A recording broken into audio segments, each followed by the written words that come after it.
And so, his name is Leonard Smitty Smith, 761st Tank Battalion. Actually, Kareem Abdul-Jabbar did a piece about him in his book.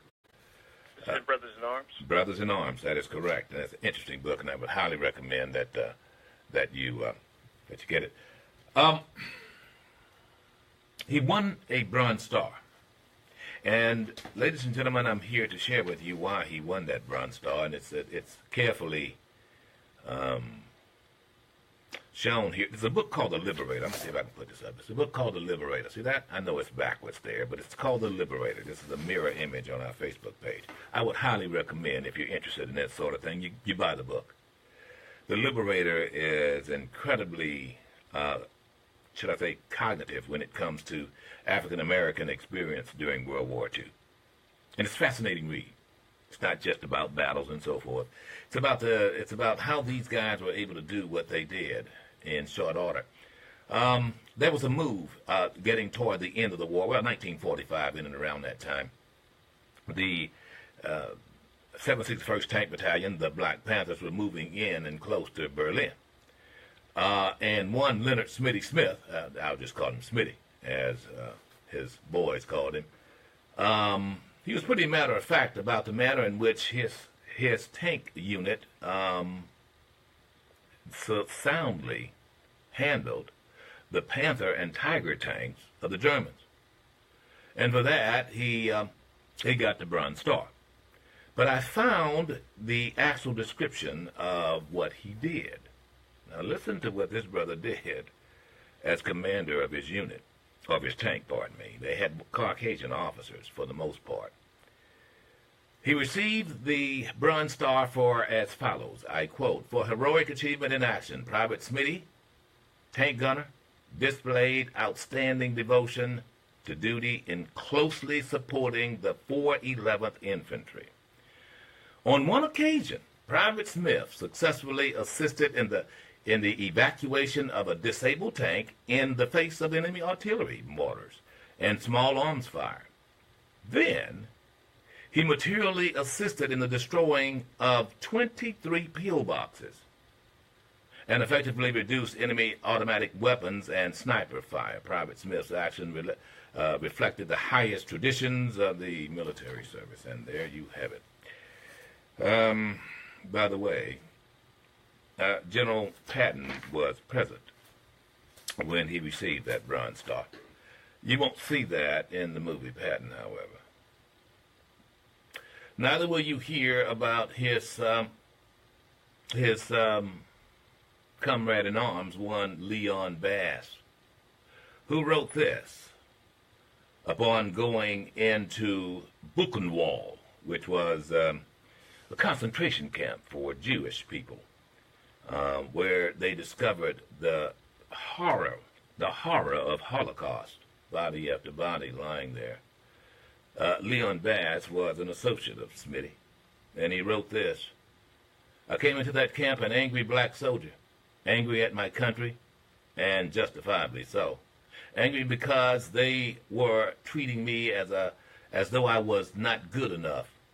But that day, the day I rode into that concentration camp, I came to the realization that human suffering is not relegated to me and mine. I now knew that human suffering could touch us all. What I saw in Buchenwald was the face of evil. It was racism." Let it pass. There you have it. All right, folks, let's get to this. A lot of stuff to cover, a short period of time. I really would highly recommend you read the words of those brave men going back to every battle in this great country, and then you'll understand the true tone of victory. Family always comes first, folks. And as far as I'm concerned, we will stop everything to talk about it. I came across the saga, should I say, of Tyrese, actor, singer, rapper. And I came about it by listening to staff members who were somewhat chuckling in many cases. And I wanted to see what it was about, and I did. I didn't find anything to laugh about. Now, that doesn't mean you can't chuckle. That's on you. It's whatever you do. I mean, men look ugly when they cry. There's no doubt about that.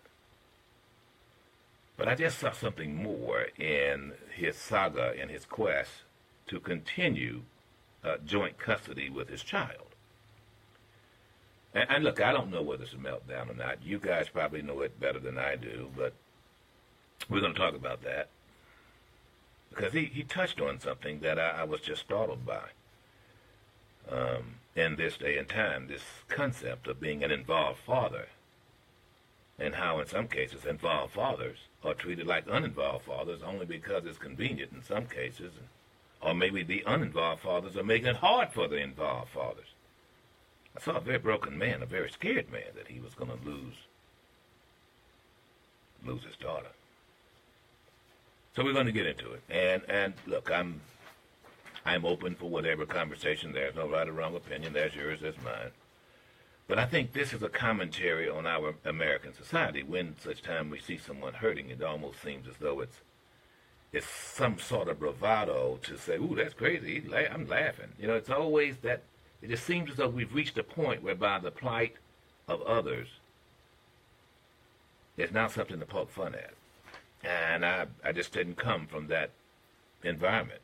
It's not that it didn't exist. However, if you did poke fun at that person who was having a hard time, I want you to know society norms at that time was to criticize you. You know, there would, by the grace of God, go you.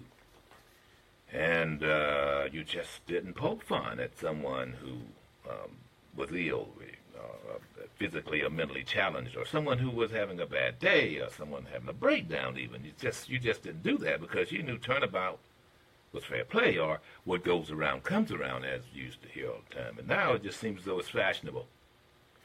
I guess that's what this bullying thing is all about. It's like, okay, you see someone not doing well, ha ha, he. Glad it's you, not me. Look at there, look at there. Now, folks, I don't expect to get any points for this. Fine. I don't expect any.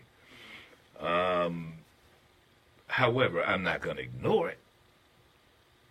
Just not going to ignore it. So we're going to get into this Tyrese thing, bottom of the hour, and I'd like to see what you think, particularly now if you are a father or if you are a remote father, if you have joint custody or if you have paramount custody or whatever, or if you're a female who has the same. I'd like to hear your views on this, because I think this involved and not involved father thing is probably the fabric of our country that has been torn like we have never torn it before. And I don't know who's to blame for it, except us. But I can tell you right now, when a man, blood used to be thicker than mud, and when a man's blood is not that thick, or when a woman assumes that a man's blood is not that thick, we got a problem. Because there's no commitment. We as men are defined by whether we provide and protect those we love. And if you don't love your own blood, something's wrong with that now. But then on the other hand, if someone treats you like you don't love or uses your own blood against you, then I'm going to tell you something.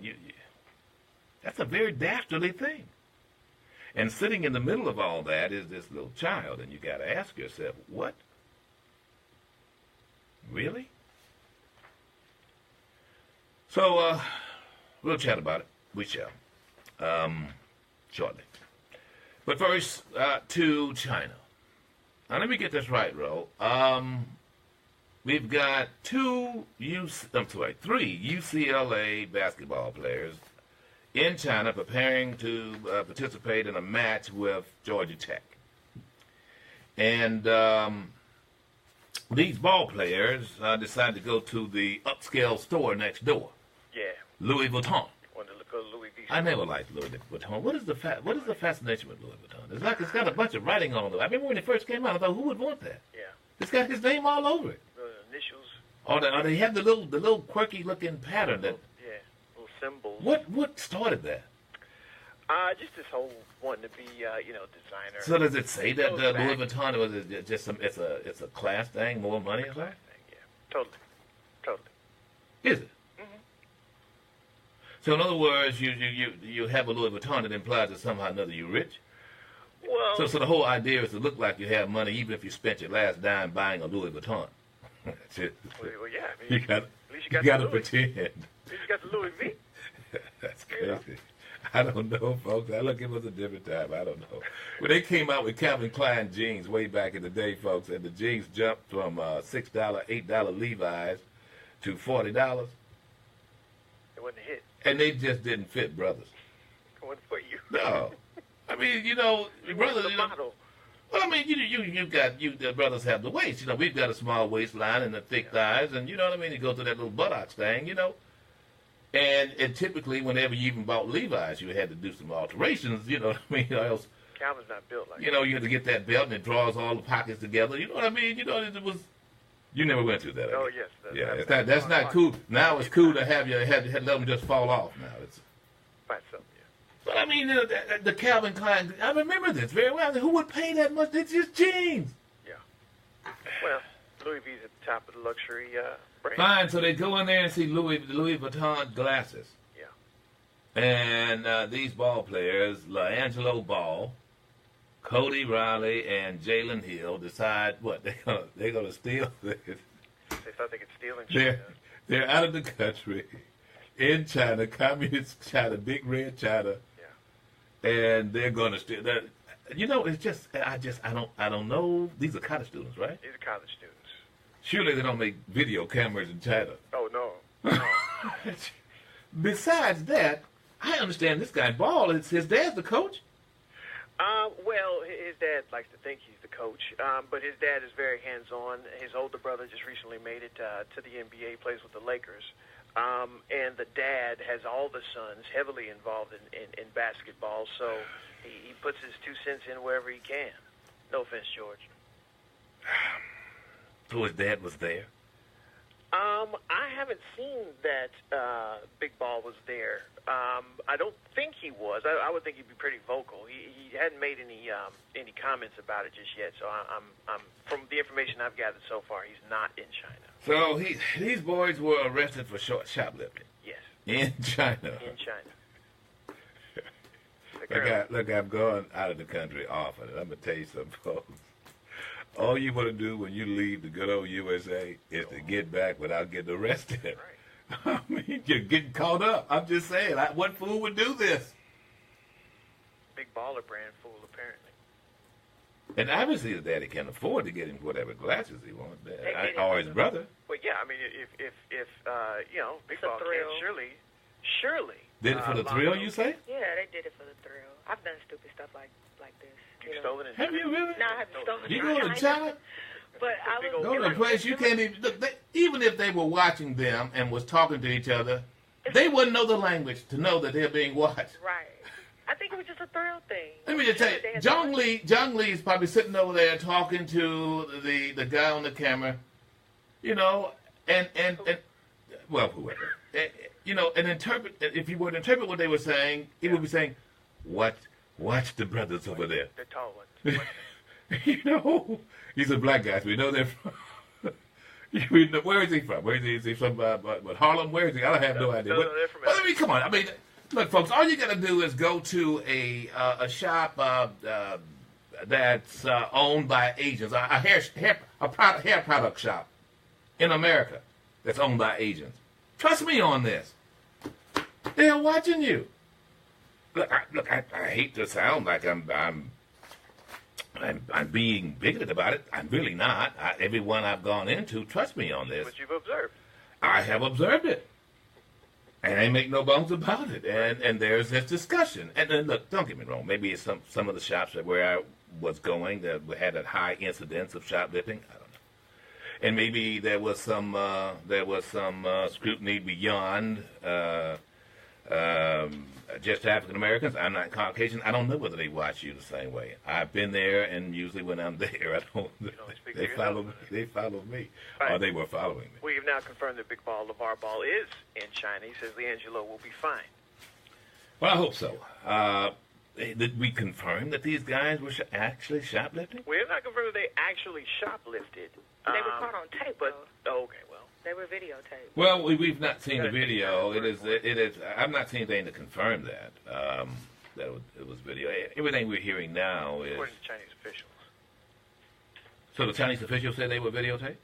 Well, yeah, and they have the authorities have up to 37 days now to determine whether or not they want to actually formally arrest them. They So haven't been formally arrested yet. That would imply that these guys actually had coveted or taking the glasses and stuck them somewhere. Mm-hmm. On their way out or made it out of the store. Or maybe not. And once you hide it from plain sight, now I want you to know you have shoplifted. Yeah. You don't have to leave.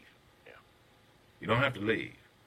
So let me guess what they did. They grabbed the glasses and stuck it in their back pocket behind their knee. Right? Because they're... You know, so that's about the dumbest thing. I know you guys sag. I don't see how that can be comfortable. Going into your wallet behind your knee. I'm just getting your car keys by your knee.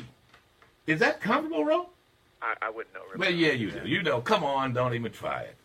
I mean, it's just you know, how do you negotiate going behind your booty, under your booty to get anything? Why would you put anything, ball your money up behind there, or get in your front pocket? You know, I mean, it's bad enough. I mean, as a man, folks, it's just I don't know. I'm not trying to be funny. It's just. I'm really, we have to use some common sense here. So, if the shoplifting charge sticks, then these guys could be facing what's called a labor camp, literally. Re-education camp. Oh, boy. Now, did the president say anything? He was over there in China. No, we have not heard anything from Trump on the ball situation just yet. All right, we'll keep you posted. It is about family, folks. What would I do? Someone just asked me, what would I do if one of my children had caught up in stuff like that? You know, under any other ordinary circumstances, if they were stateside, then you know, I certainly would say I'd do nothing. Just grown men. Once you turn 18, you got to deal with that. Got to face that 3 to 10. Now, you know, well, it's not that. I mean, if they were to ask me to help them out with legal fees, I might do that. But my first question is going to be, you know, did you do this? They have a video now. Don't lie to me. Now, if you did this, then okay. No. What's your game plan from here? Yeah. So now, what are you going to do now? Given the fact that they're in China, I probably would do a little bit more, at the very least, to get them out of a foreign country. You know, if we're able to work some kind of deal whereby, you know, they could come stateside and get whatever penalty, punishment. You know, I would do that. I would do that. But once stateside, then outside of letting them borrow, I do mean borrow finances to help with their legal fees, that'd be it. You know, you make some beds hard, and you got to lay in that bed. That's just how it goes. All right. Yeah, I'm going to get to the Tyrese thing. I am, but not quite yet. So the president is there in Big Red China, and he does advertisement for one of his golf courses. Well, right before he gets to China, he was in Seoul. Oh, he was in Seoul, Japan. He was in Japan. South Korea. South Korea. Oh, Seoul was in South Korea. Pardon me. I'm sorry. And it just so happened that this tournament had taken place at his golf course, and he saw the perfect time to mention that because there had been a number of players and even a winner from South Korea. Well, no, wait a minute. Does he have a golf course in South Korea? No. He was touting his golf course back here. Oh, was he? Yeah. Huh. So let's hear what he said. And Korean golfers 한국의 골프 are some of the best 세계 on earth. 최고의 기량을 갖추고 있습니다. So we've got an interpreter. In fact, 사실 and you know what I'm going 그리고 to say, 제가 무슨 말씀드릴지 아실 거라고 생각합니다만 U.S. Open U.S. 오픈의 여성 was held this year 골프는 at Trump National Golf Club. All right, okay. We could have found a better one than that, guys. We're doing the interpreter thing. Of course, not unless, of course, I've got some Japanese listeners out there, and I'm sure you enjoyed it. Korean. Both of you guys. So, Korean, fine. So, You know, you've got to ask yourself, what is he thinking? Outside of, look, I want to do what is necessary to promote myself. Advertising. Did he break any laws? No. Sure. Stating facts. The tournament was there. Well, yeah, he indicated that most of the winners of the golf tournament came from, South Korea? A lot of them. And the main female winner was from South Korea. It's tacky. It's just tacky, folks. But you would expect that. You really would. All right. What else we've got here? Let's see. Where's my list of things? You know, I've come to realize that there is a very big divide between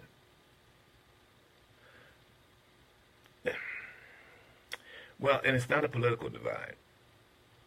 You know, actually conservative talk radio relegates to being conservative or liberal or Democrat or Republican, but that's not what it is. There's a great divide in the point of view of Americans these days. But I know that's not earth-shattering news. I'm trying to narrow it down. The experience, based upon the different experiences. And let me just say this, there is no quote-unquote black experience. There is no quote-unquote white experience. You're going to find, ladies and gentlemen, when you travel a little bit, that the most general descriptions of us is black and white, which is why I use that in quotes. There are some, however, who see that as the narrowest. Those are bigots, for the most part. Those individuals who only see the first observation, see white as a culture or black as a culture, because it's not a culture. If you want to debate that, fine, but bring a letter in the lunch. It's going to take you all day. But there is a significant difference in how, I call them Trumpettes, see where we are now and how the rest of us see it. And it begs for discussion. In other words, if I were to say something that's common sense to you, then there is an assumption on my part that we've had common experiences, right? I'd say to you, well, that's common sense. Well, if the person I'm talking to has not had common experiences with me, then it's not common sense to him. Not common. It's not common. The idea that Donald John can say some of the things he says and or even lie, and Trumpettes can hear that, and I would say, well, isn't this common sense? You just heard him say that, and he just lied. This whole, he said China raped the country. He goes over to China, and then he says, no, I don't blame China for raping us. And so you ask that person, well, so what's with that? Was that? So first, did you not hear him say that Mexico's going to build a wall? Now he's saying we got to build a wall? I did hear that. Right. Well, I guess what I'm saying is the Trumpette would go, well, it's common sense, right? Well, maybe they have had a different experience and common experiences I didn't have. And so their lies on lies is the truth in disguise, as it said. You know what I mean? In other words, he was just joshing. He was just kidding. And you don't take him that literal.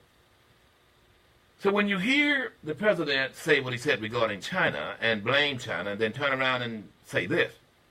We can't continue to allow China to rape our country, and that's what they're doing.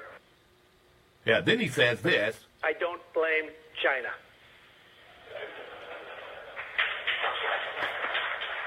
Oh, After all, Chinese like it.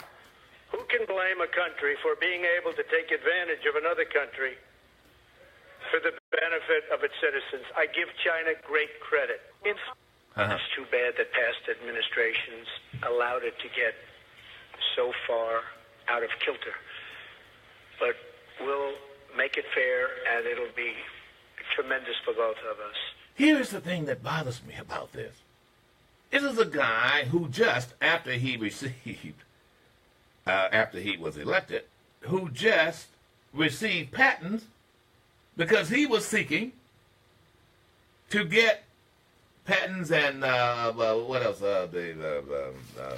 going to the patent office to get the rights to utilizing The trademark. the trademarks. Yeah, a trademark there in China. Actually, one of the trademarks is being utilized now by Chinese, to be quite frank. But he had this battle with Big Red China. And he still is manufacturing over there. Oh, absolutely. Ladies and gentlemen, you got to understand, his ties are made in China, and he started, oh, China this and. Ivanka's entire line just about is made in China.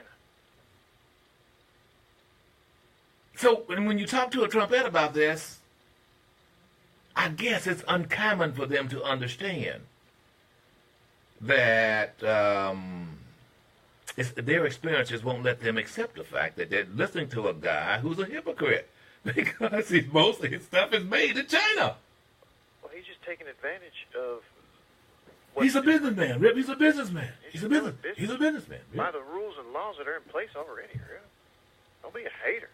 And it's just, and that's what I'm saying. Like, to everyone else, it's common sense that I'm listening to this guy, and this guy is sitting there blaming, is now talking about, well, first he said what he said to get elected. Well, he's got to put down somebody to get his support. I mean, his base is driven by the fact that he's saying things I've always wanted to say. It's about them.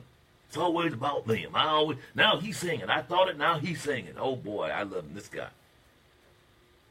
They don't even evaluate the fact that this guy is not manufacturing a thing in America. Except lies. But that's not common sense to them to say, well, look, I need to be very leery. So what I'm saying is, it's short, simple, and sweet here, folks. It just seems as though there is a divide here that we can't cross. And I don't hate that, because I have some listeners, and we just can't cross this divide. Because we don't know what common sense is. We have not clearly defined once and for all what common sense is. We can't even clearly define what the facts are. I mean, now we have fake news, now we have alternative facts. And we're allowing an individual who has, in my view, the intellect of a flea to do that. To cause us to question what we know is common sense. But you see, therein lies the rub here, Rip. What? It's always been common for a certain segment. It's never been common for another segment. This goes back to, and it's not the same, but it's just similar to this whole domestic terror argument that we got into earlier in the week. It's always been domestic terrorism. Yes. From the beginning of the domestic area here. Never was called that, though. It's never been called that. Yeah. So when you expect people to all of a sudden get some sense, as my mom likes to say to me, you can't, because generationally they are excluded from this truth. It's not truth to them. I got you. So when you can have a revisionist history, you can have alternative facts. You can have all these things that make things convenient and comfortable for a certain segment, and they don't have to abide by your common sense because it's only common to you. So see, he's speaking to what he knows his base needs to hear. It has nothing to do with fact or truth. That has gotten him all the way up to that is a performance. The White House. He's a performer. That's a performance. And the base, his base, relishes that. They want to hold to. They love it because they get to see. Well, they know this is entertainment in some cases. They know. I mean, surely they heard him say that Mexico's going to build a wall. Not really, though, because now they see characters from WWE shows that they love so much in China. Here's the thing that bothers me: the very same folks who supported George W. Bush and his invasion in Iraq are now supporting this guy. And wouldn't you think that you would ask yourself, I need to not be so quick to trust my own judgment? I mean, wouldn't you? Who can you trust? Well, I mean, it was like, I trusted George W. Bush came out with that cowboy stuff. Now I've got a cowboy on steroids. Yeah, well, when you're coming off 8 years of Obama. As we speak, folks, we've got 3 aircraft carriers in the Sea of Japan. That happens rarely. It was rarely publicized. It's publicized now. Well, and look, obviously for good reason. The president's there. He's going through that part of the world. I mean, the aircraft carrier goes wherever the president's going to go, whenever he's going out of the country. Now, you got that one. Then you got the 7th Fleet there. And I don't doubt that they moved one out of the Persian Gulf and through the Suez by way of the Straits of Hormuz. And so now, and I'm not comforted by that either. That many aircraft carriers right there, because I like I said, I don't trust this guy. Especially I don't trust this guy now that I see. You realize that now his head for nuclear materials.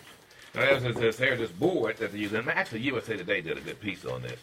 Its agency head wanted to hide safety reports. Now, these are the safety reports of places where we build nuclear weapons. These reports are sent out, you know, to basically protect the Americans and the people who work there. But this guy, Frank Klotz, he contended that the recent media stories about safety lapses were potentially counterproductive to the mission.